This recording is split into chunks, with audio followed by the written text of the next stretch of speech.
What's going on, Falcons fans? Welcome into Falcons Today. On today's show, we're going to run through some of the Week 3 overreactions following Atlanta's loss in Detroit. I'm looking on the streets of Twitter, I'm looking online, and Falcons fans are definitely concerned over Desmond Ridder, and I'd be lying if I wasn't a little bit concerned too, but we're going to talk about whether or not it's an overreaction after that Week 3 loss. Now, before we get into all of that, our bosses said that if we can pick up some more subscribers, they're going to give us the green light to do a Falcons Jaguars watch party this Sunday. So, of course, Atlanta going across the pond to take on the London Jags. We're going to have a watch party here for everyone, but we need some more subscribers. That way our bosses give us the studio space to do this watch party. We couldn't do one this past Sunday because of it, but hopefully that can change this upcoming Sunday. So consider subscribing to the channel and help us get this watch party off the ground.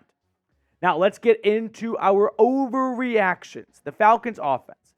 Is it not good? I need to see more. I'm not going to declare one way or another whether or not this team is good or bad after 3 football games. So, the Falcons, let's be honest, I think they should have beat Detroit.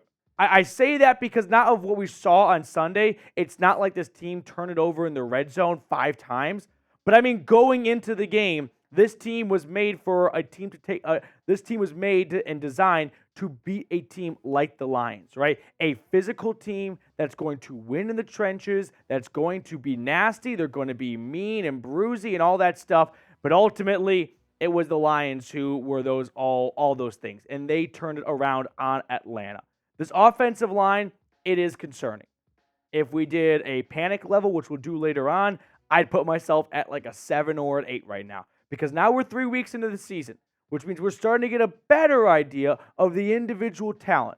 Now, put it all together, that stuff takes time, right? It takes a few weeks for an offense or a defense to truly mesh and figure out whether or not they're going to be good or bad. But individuals, you can kind of spot out after 12 quarters of football who can play and who can't play. And the offensive line is concerning. They allowed 7 sacks against the Lions. 7 sacks against Desmond Ridder, lost 62 yards, 44 rushing yards, only 2.2 yards per carry, and they gave up 22 pressures. So now let's zero in on these 5 guys right here, because these 5 guys, a lot of them are handsomely paid. Jake Matthews, Chris Lindstrom, Caleb McGarry. 3 of your 5 starters, all on big second or third contracts, right? Chris Lindstrom is the highest paid guard in football. Jake Matthews is the cornerstone piece of this offensive line, holding down the left side for almost a decade at this point.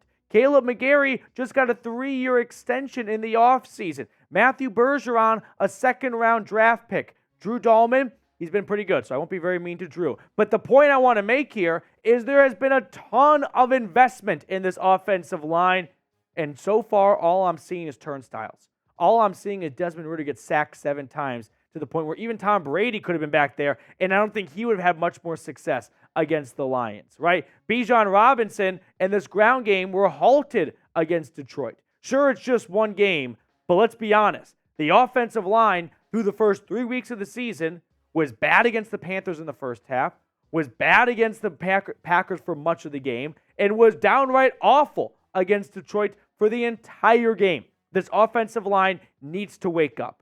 There's a lot of football left. It's a long season.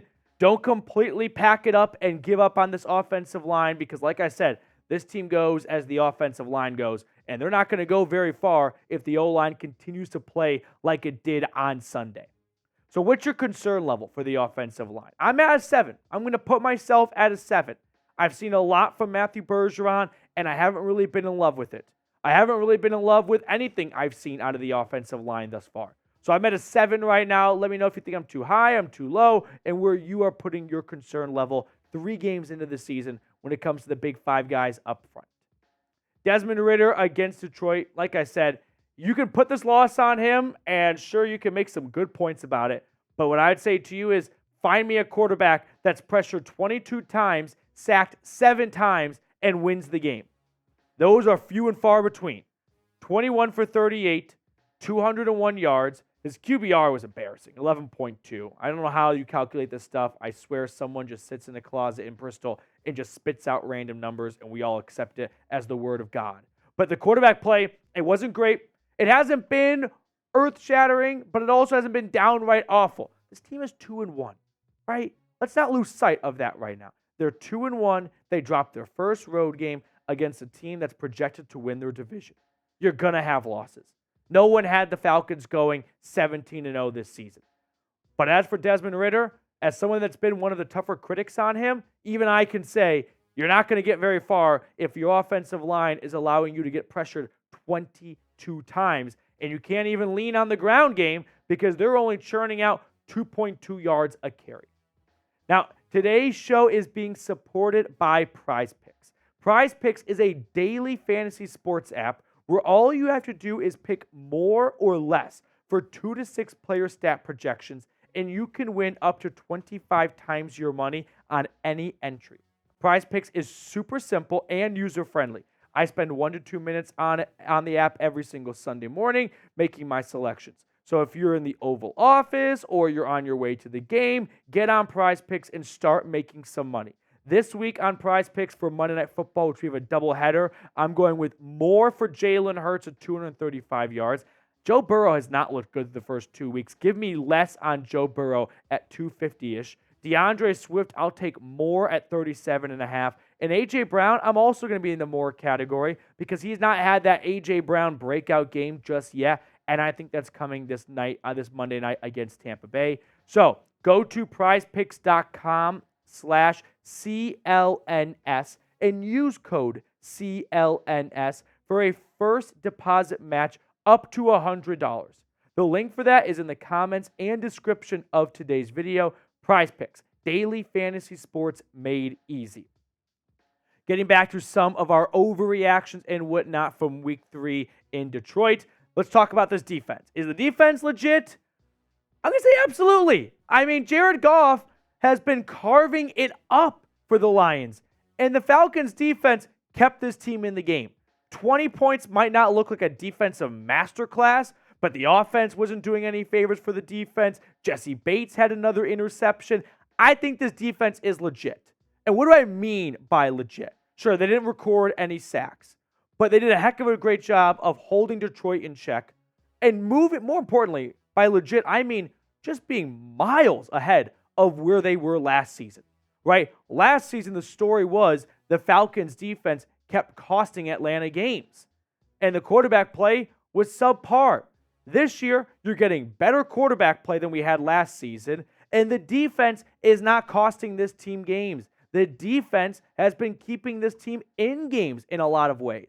Jared Goff went 22 for 33, 243 yards, 1 touchdown, and 1 interception. Let me ask you this question right now.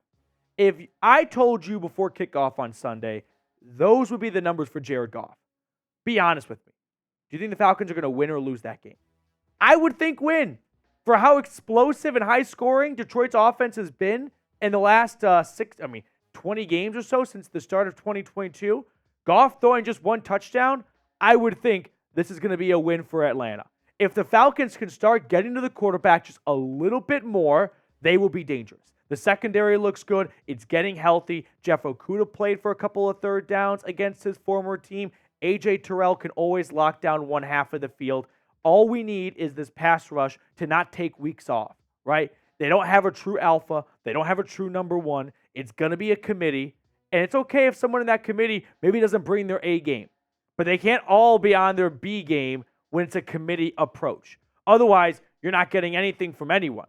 Now, it's going to be a tough test against the Jags this Sunday because we know that Trevor Lawrence is one of the most talented quarterbacks in the NFL, but I just watched the Houston Texans embarrass Jacksonville in their own litter box. So something tells me they are very human, of course. This is the London Jags we're talking about. They never win across the pond, despite basically having part residency over in London.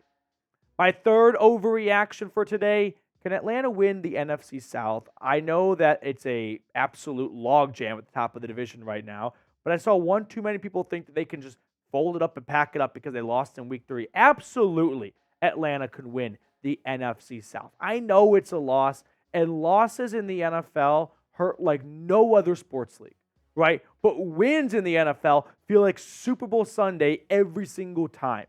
But with the offense just struggling still, not quite clicking, and this team already being 2-1. To me, that tells me if Desmond Ridder and the offensive line can just even marginally improve, right? Just get one more touchdown. Well, get a touchdown in this game, but get an extra score per game, whether it's a field goal or a touchdown. This offense and this defense against an absolute FCS schedule. I mean, just look at the next 5 games for Atlanta for a moment. They got the Jags in week 4 in London. They got the Texans at home in week 5. They got the Commanders in week 6 at home. They get the Bucs on the road in week 7, and they go off to Tennessee in week 8. The Texans suck. The Commanders just got boat raced at home. The Bucs, I think they're going to get boat raced against the Eagles. And the Titans just lost by 24 points in week 3.